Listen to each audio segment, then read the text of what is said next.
आइए एक ऐसी दुनिया में चलते हैं जो बिल्कुल अलग है। यहाँ हरा रंग सिर्फ एक रंग नहीं है, ये हजारों शेड्स हैं, एक जीती जागती मोज़ेक। सूरज की रोशनी एमरल्ड शाफ्ट्स की तरह नीचे आती है। ये पत्तियों, पेड़ की छाल और गीली जमीन को छूती है।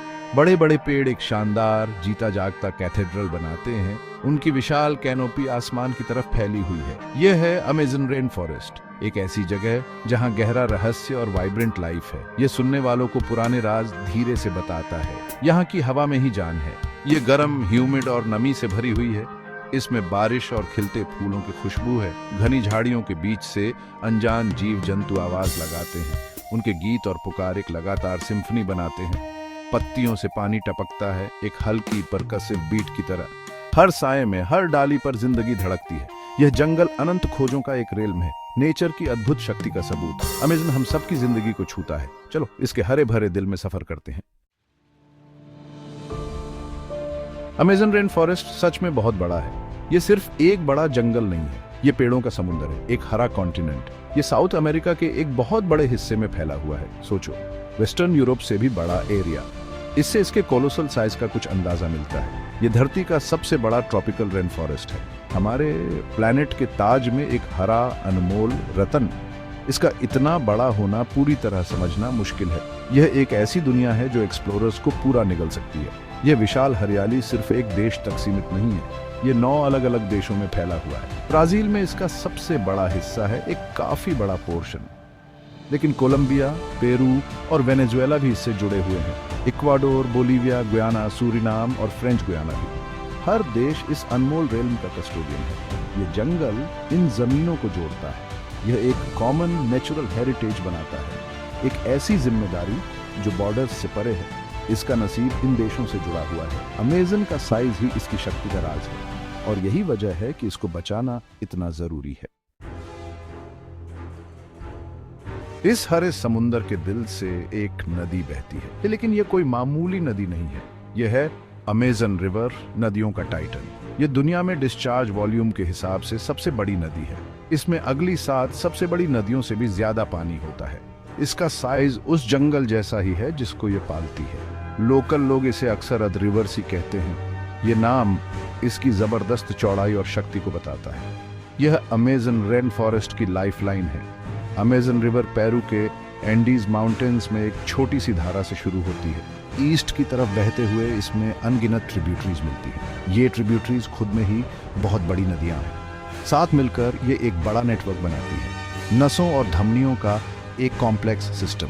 ये नेटवर्क एक बहुत बड़े बेसिन का पानी निकालता है। यह जमीन पर सेडिमेंट्स और न्यूट्रिएंट्स ले जाती है, जंगल और उसके अनगिनत जीवों को पोषण देते हुए। यह नदी सिर्फ पानी का एक चैनल नहीं है, यह जिंदगी और लोगों के लिए एक हाईवे है। हर साइज की बोट्स इसके पानी में चलती है। अमेज़न रिवर और रेन फॉरेस्ट एक दूसरे से अलग नहीं हो सकते। यह एक ही शानदार सिस्टम के 2 हिस्से हैं।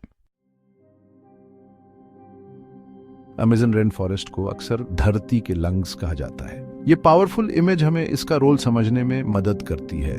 हमारे अपने लंग्स की तरह यह एक जरूरी एक्सचेंज करता है। बहुत सारे पेड़ कार्बन डाइऑक्साइड अंदर लेते हैं। यह एक ऐसी गैस है जो क्लाइमेट चेंज में कंट्रीब्यूट करती है। फोटोसिंथेसिस के प्रोसेस से पेड़ इसको एब्जॉर्ब करते हैं। वो सूरज की रोशनी से इसको एनर्जी में बदलते हैं और बदले में वो ऑक्सीजन छोड़ते हैं, वही हवा जो हमें सांस लेने के लिए चाहिए। ये एक्सचेंज बहुत बड़े स्केल पर होता है। लाखों करोड़ों पेड़ लगातार काम कर रहे हैं। हर पत्ती एक छोटी सी फैक्ट्री है, सूरज की रोशनी, पानी और कार्बन डाइऑक्साइड को कन्वर्ट करते हुए। अमेज़न धरती का एक बड़ा हिस्सा ऑक्सीजन प्रोड्यूस करता है।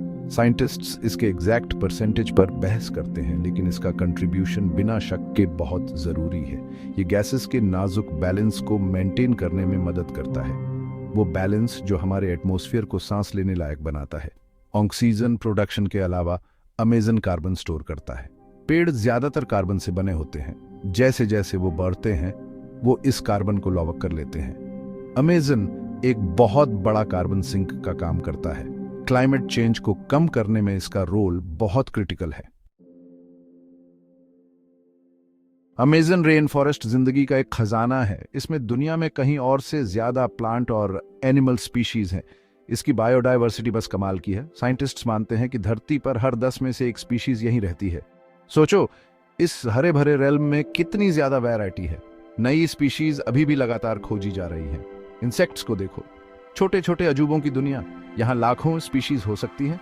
स्टैंड ग्लास जैसे पंखों वाली बटरफ्लाइज, हर तरह के शेप और कलर के बीटल्स, बड़ी अनऑर्गेनाइज्ड आर्मीज में मार्च करती हुई चींटियां। हर कोई जंगल के इस जटिल जाल में अपना रोल निभाता है। यहाँ के बर्ड्स देखने में शानदार होते हैं। मैकॉज आसमान को लाल, नीले और सुनहरे रंगों से रंग देते हैं। हमिंग बर्ड्स छोटे छोटे हीरों जैसे फूलों के सामने मंडराते हैं। अपनी बड़ी रंग बिरंगी चोंच वाले टुकैन्स, हार्पी ईगल्स कैनोपी के ताकतवर शिकारी। अमेज़न की बायोडायवर्सिटी एक अनमोल धरोहर है। अमेज़न रेन फॉरेस्ट कोई अनछुआ वीरान जगह नहीं है। ये हजारों सालों से लोगों का घर रहा है। यहाँ सैकड़ों अलग अलग इंडिजिनस कम्युनिटीज रहती हैं। वो इस जंगल के पुराने गार्डियंस हैं।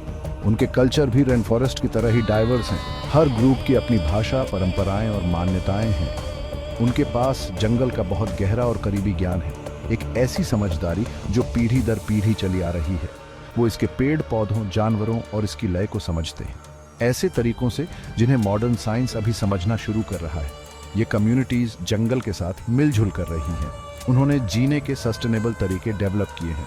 वो शिकार करते हैं, मछली पकड़ते हैं और छोटे पैमाने पर एग्रीकल्चर करते हैं। उनके तरीके अक्सर जंगल की बायोडायवर्सिटी को बढ़ाते हैं, ना कि उसे कम करते हैं। वो जंगल को इस्तेमाल करने वाला रिसोर्स नहीं मानते, बल्कि एक जीती जागती चीज, एक पवित्र घर। जमीन से उनका कनेक्शन स्पिरिचुअल है। ये उनकी पहचान और उनके दुनिया को देखने के नजरिए में बसा हुआ है। जंगल उन्हें वो सब कुछ देता है जिसकी उन्हें जरूरत है। मेडिसिनल प्लांट्स का उनका ज्ञान बहुत बड़ा है। बहुत सी मॉडर्न मेडिसिन रेन फॉरेस्ट से ही निकली है। इंडिजिनस लोगों को सपोर्ट करना अमेज़न को सपोर्ट करना है। अपनी सुंदरता और अहमियत के बावजूद अमेज़न खतरे में है। इस हरी भरी दुनिया पर एक बड़ा साया मंडरा रहा है, डिफोरेस्टेशन का साया। रेन फॉरेस्ट के बड़े बड़े एरियाज साफ किए जा रहे हैं। जो पेड़ सदियों से खड़े थे वो मिनटों में काट दिए जाते हैं। इस बर्बादी का स्केल बहुत चिंताजनक है। हर साल एक छोटे देश के बराबर एरिया गायब हो सकता है। ये नुकसान इंसानी एक्टिविटीज की वजह से हो रहा है। ऐसी एक्टिविटीज जो लॉन्ग टर्म हेल्थ से ज्यादा शॉर्ट टर्म प्रॉफिट को इंपॉर्टेंस देती हैं। जंगल पर निशान पड़ रहे हैं, शायद ऐसे जो कभी ना मिटे। डिफॉरेस्टेशन का सबसे बड़ा रीजन कैटल रैंचिंग है। जंगल के बड़े हिस्से चरागाह के लिए साफ कर दिए जाते हैं, बीफ पैदा करने के लिए, जिसका बड़ा हिस्सा एक्सपोर्ट होता है। एग्रीकल्चर भी एक बड़ा कारण है। सोए, पाम ऑयल और दूसरी फसलों के बड़े बड़े प्लांटेशंस। ये मोनोकल्चर्स रेन फॉरेस्ट की रिच डाइवर्सिटी की जगह ले लेते हैं। लॉगिंग, लीगल और इलीगल, दोनों तरह की लॉगिंग से नुकसान होता है। वैल्यूएबल टिम्बर निकाला जाता है, अक्सर बहुत नुकसान के साथ। रोड कंस्ट्रक्शन से पहले के दूर दराज के एरियाज खुल जाते हैं, जिससे वो और ज्यादा इस्तेमाल के लिए एक्सेसिबल हो जाते हैं। माइनिंग ऑपरेशंस भी इस बर्बादी में कंट्रीब्यूट करते हैं। सोना, आयरन और दूसरे मिनरल्स की खोज। ये एक्टिविटीज नदियों को टॉक्सिक केमिकल्स से पॉल्यूट करती हैं। अमेज़न का यह खूबसूरत ताना बाना बिखर रहा है। सिर्फ डिफोरेस्टेशन ही खतरा नहीं है। अमेज़न क्लाइमेट चेंज के बढ़ते साये का भी सामना कर रहा है, एक ग्लोबल प्रॉब्लम जिसके लोकल असर बहुत गहरे हैं। धरती गर्म हो रही है और अमेज़न इस गर्मी को महसूस कर रहा है। बढ़ता हुआ टेम्परेचर जंगल के इकोसिस्टम पर दबाव डाल रहा है। वो जिंदगी के नाजुक बैलेंस को बदल सकते हैं। जंगल को और वल्नरेबल बनाते हुए सूखे, आग और बीमारी के लिए क्लाइमेट चेंज खतरे को और बढ़ा देता है, एक थ्रेट मल्टीप्लायर की तरह। दूसरे फैक्टर्स से होने वाले नुकसान को और बढ़ाता है। सबसे गंभीर असर में से एक है बढ़ता हुआ सूखा। अमेज़न ने हाल के सालों में बड़े सूखे झेले हैं। ऐसी घटनाएं जो पहले कभी कभी होती थीं अब ज्यादा होने लगी हैं और ज्यादा इंटेंस।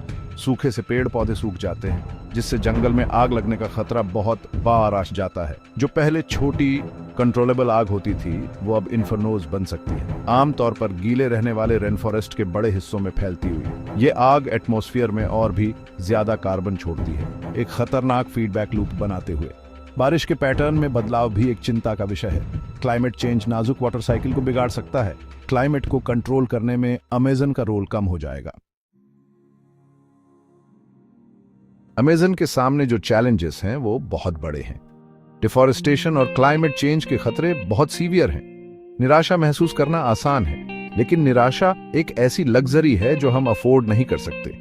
अमेज़न के लिए अभी भी उम्मीद है और बहुत से लोग इसे बचाने के लिए बिना थके काम कर रहे हैं। साइंटिस्ट्स, एक्टिविस्ट्स, इंडिजिनस कम्युनिटीज और पॉलिसी मेकर्स, वो इस हरी भरी दुनिया के गार्डियंस हैं। उनकी कोशिशें रोशनी की एक किरण दिखाती हैं। जंगल के एक बेहतर फ्यूचर की तरफ एक रास्ता।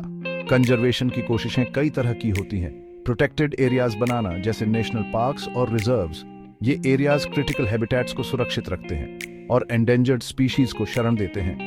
इल्लीगल लॉगिंग और माइनिंग से लड़ने के लिए लॉ एनफोर्समेंट को मजबूत करना, सैटेलाइट टेक्नोलॉजी का इस्तेमाल करके डिफॉरेस्टेशन को मॉनिटर करना, इससे खतरों को जल्दी पहचानने और उन पर एक्शन लेने में मदद मिलती है।